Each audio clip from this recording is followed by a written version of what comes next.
Bien, Gendarmería de Chile rechaza transversalmente la formalización del funcionario Nelson Palma, como veíamos, vinculado al caso de torturas sufridas por los internos ecuatorianos.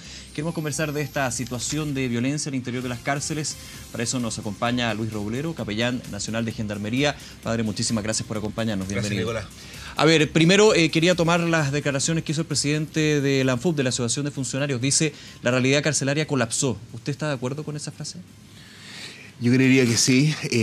Hace ya años trae síntomas de colapso, ¿no? Creo que la realidad carcelaria es compleja. Hay muy poca, yo diría, como supervisión estatal de este mundo carcelario. No se sabe muy bien lo que pasa ahí dentro. Lo que sabemos es que hay muerte, hay dolor, hay riñas, hay peleas, hay violencia. Pero poco se sabe, poco se conoce. ¿Se trata de ocultar de alguna manera? Siempre se ha hablado de la situación la situación carcelaria en Chile, que más bien se trata de tapar, como que dejar a un lado. Por ejemplo, cuando se habla de la necesidad de más cárceles, mejores cárceles en términos de infraestructura, se dice, bueno, pero ¿dónde? Porque a nadie le gusta tener a una comunidad penal cerca de su casa, por ejemplo. Claro. Yo creo que se quiere ocultar de manera quizás no explícita, ¿no? Pero cuando tú dejas de hablar de algo o cuando tú sabes o tienes la sospecha de que está ocurriendo algo grave pero nadie toma medidas, de alguna manera tú estás ocultando. Estás como ocultando situaciones que tienen que ver con abusos y también con delitos, ¿no? Entonces, si se quiere ocultar, yo creo que la respuesta es sí, ¿no? O sea, se oculta el dolor, la muerte y la violencia que ahí dentro ocurre, ¿no? A ver, la semana pasada conocimos este video, se viralizó. Se viralizó. Pero lo hablamos fuera de cámara, este caso desgraciadamente es común en las cárceles de Chile, ¿no? No sé cuán común, en términos se ocurre todos los días, Ya. pero que ocurren. Las violencias ocurren, las peleas entre bandas rivales ocurren. Los hombres heridos salen. Creo que este año llevamos como 20 muertos dentro del mundo carcelario. Pero son cifras totalmente desconocidas que aparecen cuando ocurren este tipo de crisis. Y esto es, entre comillas, gracias a los que filmaron, que son otros internos, ¿no? Por esa filmación se conoce un poco acerca de este mundo totalmente silenciado y oculto. Vuelvo a la situación de las personas privadas de libertad, pero quiero ir al tema de los funcionarios de Gendarmería. De hecho, desde la asociación, desde los representantes, se ha hablado de la situación del formalizado en este caso. Se habla de ya una situación de colapso en términos de que son los gendarmes los que tienen que estar a cargo de, si no me equivoco, en este caso eran 200 riesgos. Eso, evidentemente, ¿cómo deja a la situación de los gendarmes que tienen un estrés, una presión? Obviamente pueden haber situaciones que tienen que ser investigadas, pero que efectivamente están en un trabajo muy difícil. ¿Cómo lo ve usted? Sí, yo creo que Gendarmería tiene una institucionalidad frágil y cuando las institucionalidades son frágiles se prestan también para abusos también que se dan entre los mismos funcionarios. Las cárceles del sur, por ejemplo, no presentan este problema que presentan las cárceles del norte. En el sur tienes hartos funcionarios, la gente le gusta ir al sur, están sus familias normalmente. Las cárceles del norte tienen una tasa de funcionarios por interno bastante más baja, ¿no? Entonces, y la realidad laboral de ellos es una realidad súper compleja. Yo de verdad admiro a la gran mayoría de ellos, ¿no? Convivir con la violencia, convivir con códigos difíciles de descifrar, convivir con realidades que tienen que ver con la narcocultura, etcétera, no es nada de fácil. Y que también se les pide como función la reinserción social, que eso sí, ya es un tema bastante más complejo y profundo cuando se enmarca en un ambiente donde evidentemente la violencia y la delincuencia siguen siendo parte, ¿no? Sí, se les pide la reinserción y yo creo que es una petición bastante bonita.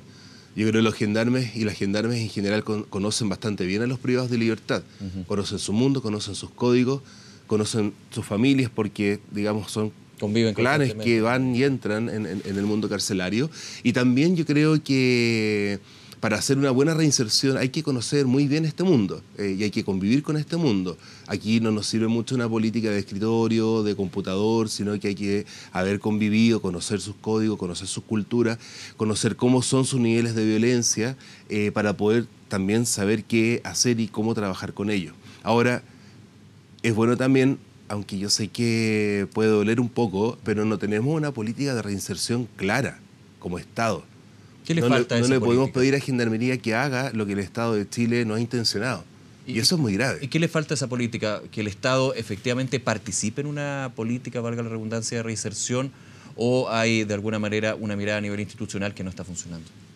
Hay una mirada a nivel institucional que no funciona, pero yo la llevaría un poco más allá. Es una mirada a nivel Estado. Si como ciudadanía el tema de la delincuencia lo dejamos al lado porque nos duele la delincuencia, porque hay víctimas, hay gente herida, hay gente maltratada. Mira la familia de Margarita, la mujer que murió, pareciera aparentemente a manos de los ecuatorianos. Entonces tampoco hay un clamor ciudadano que pida mejores cárceles y mayor reinserción. Es un tema que todos queremos silenciar, entre comillas, castigar por los delitos cometidos. Entonces esto no está en la agenda de muy poca gente. Usted ha hablado de indolencia política, que de alguna manera no es rentable a nivel político fijarse en estos temas, que pasa más allá del eslogan, de una frase.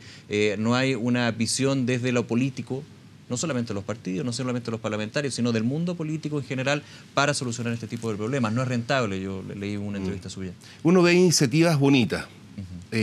Por ejemplo, este gobierno llegó e inmediatamente dijo, tenemos 12 medidas, creo, que tienen que ver con la dignidad. El ministro fue inmediatamente a la cárcel, el presidente fue a la cárcel, participaron de espacios de reinserción que actualmente existen. El año pasado el subsecretario Nicolás Mena hizo un esfuerzo por levantar cuáles son los grandes temas para una mejor reinserción. CENSE pone plata, el año pasado ponía platas para capacitación, supongo este año también lo va a seguir haciendo, FOSI, ¿me entiendes? Pero un plan articulado, un plan que tenga un comienzo, que tome la persona privada de libertad, cuáles son sus patrones de riesgo, sus condiciones de riesgo, qué es lo que tenemos que hacer con esta persona, cómo la podemos ayudar para que se reinserte con su familia, cómo logramos una revinculación familiar o cómo logramos ponernos al día en todas las precariedades que ellos traen. Una política integral el Estado de Chile no la tiene. Y si no la tenemos es porque hay un abandono político. O sea, a ver, insisto, no podemos pedirle a Gendarmería lo que el Estado no quiere. Yo honestamente veo en las cárceles, y esto no por salir con una defensa corporativa, todos los que abusan tienen que salir, sean uniformados, sean con sotana, sean de civil. El abuso en Chile es una realidad que yo creo el chileno está cansado y de una vez por todas tenemos que ser firmes con ello, ¿no? Desgraciadamente se ha ocultado en muchos casos. En muchos casos y en muchas instituciones. En ese punto, muchos dicen aquí la solución concreta a corto plazo es construir más cárceles. ¿Usted cree que es la solución para este tema? Sí, la realidad de la infraestructura carcelaria es frágil. Todos los informes del Poder Judicial, del Instituto Nacional de Derechos Humanos y de universidades que tienen preocupación por estos temas, todos nos vienen advirtiendo hace 10, 15, 20 años de una misma realidad. Es un mismo diagnóstico que se repite, ¿no? Y que es bastante consistente a lo largo de los años. Lo mismo que Sename. Yo creo que Sename y la cárcel es una misma realidad. Los que llegan al mundo de la privación de la libertad, las cárceles han pasado todos por Sename. Es una misma realidad y un mismo ciclo de violencia que se reproduce. Todos vienen de Sename, todos vienen de la calle, todos vienen de hogares violentos, todos traen unas precariedades bien impresionantes. En la cárcel tú ves a hombres adultos y con delitos complejos que aprenden a leer y a escribir. ¿Me entiendes? El perfil del sujeto, o el perfil de la mayoría del sujeto que llega al mundo carcelario, trae todas estas precariedades. Entonces, pareciera como que desde la cuna hay un sector de la población a la cual se le violentan permanentemente y de manera sistemática sus derechos humanos. Y duele la indolencia, que en primer lugar le corresponde al Estado, pero también a toda la sociedad, de hacerse cargo de cómo restituir la dignidad a este sector de la población. En ese punto, ¿qué le provoca a usted cuando en distintos sectores de la sociedad se justificó lo que sucedió, lo que se pudo ver en este video? Este hecho de tortura, se decía, bueno, se lo tienen bien merecido. Sí. Mira, yo creo que no nos podemos desentender del dolor de las víctimas. Yo creo que la gente reacciona a las redes sociales con toda su visceralidad y que vehicula un clamor ciudadano de que aquí esto no está bien y que queremos caminar tranquilos por las calles, queremos que nuestros niños vuelvan a salvo a su casa, no queremos más femicidios, ¿me entiendes? Etcétera, no queremos portonazos, etcétera. Creo que hay un clamor ciudadano. Tenemos que separar un poco la pasión y las palabras malditas. Claro, es incorrecto decirlo y no está bien, hay un Estado de Derecho que tiene que funcionar. Claro. Ahora, cuando un personaje público lo dice, yo creo que ahí cambia un poco la historia.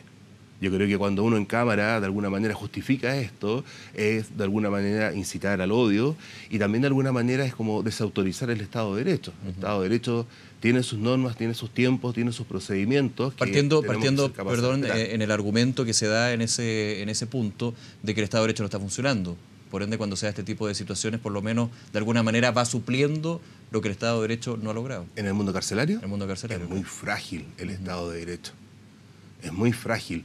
Pareciera que cometes un delito, control de formalización, pasas a ser un hombre o una mujer imputado y ahí acaba el Estado de Derecho.